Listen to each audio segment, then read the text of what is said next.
আসসালামু আলাইকুম আমার প্রিয় ভাই ও বন্ধুরা, বোন ও মামা, চাচা, আঙ্কেল, আপনারা যে যেখানেই আছেন আশা করি আল্লাহর অশেষ রহমতে ভালো আছেন। আমিও আপনাদের দোয়ায় আলহামদুলিল্লাহ ভালো আছি। আমি আজকে আমার ছাদে কিছু পুঁই শাক বিচি ফেলছিলাম, সেটা থেকে অনেক সুন্দর পুঁই শাক হয়েছে। আমি 2-4 দিন কেটে এনে রান্না করে খেয়েছি। আজকে আমি শেষ পুঁই শাকগুলো উঠায় নিয়ে এসেছি।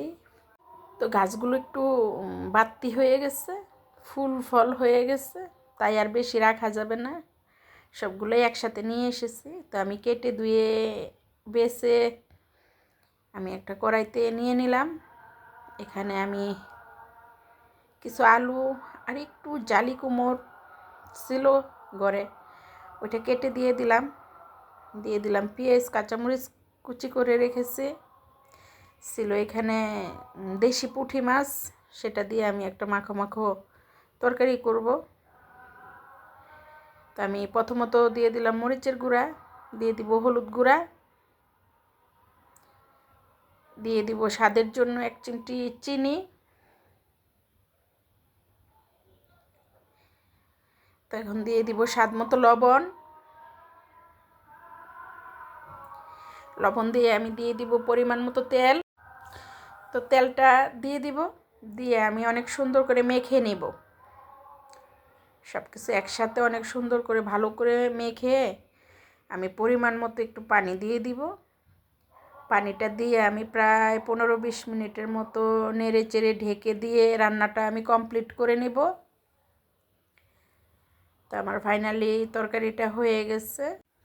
তো আমি ঢাকনাটা উঠাই নিলাম, আমার রান্নাটা কমপ্লিট হয়ে গেছে। আমি একটু ধনিয়া পাতা দিয়ে দিলাম। এখন আমি তরকারিটা পরিবেশন করে নিব। চলে আসলাম খাবার টেবিলে। তো আমি একটু খেয়ে বলবো আপনাদের সাথে কেমন হয়েছে। আশা করি আপনারা আমার পাশে ছিলেন, পাশে থাকবেন, আমার জন্য দোয়া করবেন। আমার ভিডিও দেখে যদি আপনাদের এতটুকু ভালো লাগে, আমাকে লাইক শেয়ার কমেন্ট করে দিবেন। আপনাদের কাছে আমি চিরকৃতজ্ঞ থাকব। ধন্যবাদ। আমার বাসার পাশে ওয়াজ হচ্ছে, তো সেটা আমার ঘর পর্যন্ত পৌঁছায় গেছে। আমি ঘরে বসে সব কিছু শুনলাম, আমার হুজুরের ওয়াজগুলো। বিসমিল্লাহ, আলহামদুলিল্লাহ। আল্লাহর নেয়ামত হয়েছে।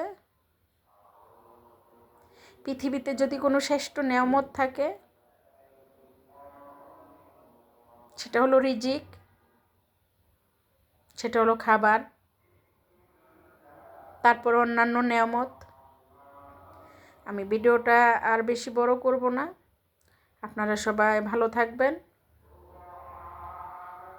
সুন্দর থাকবেন, সুস্থ থাকবেন, শরীরের প্রতি যত্ন নেবেন। আল্লাহ হাফেজ।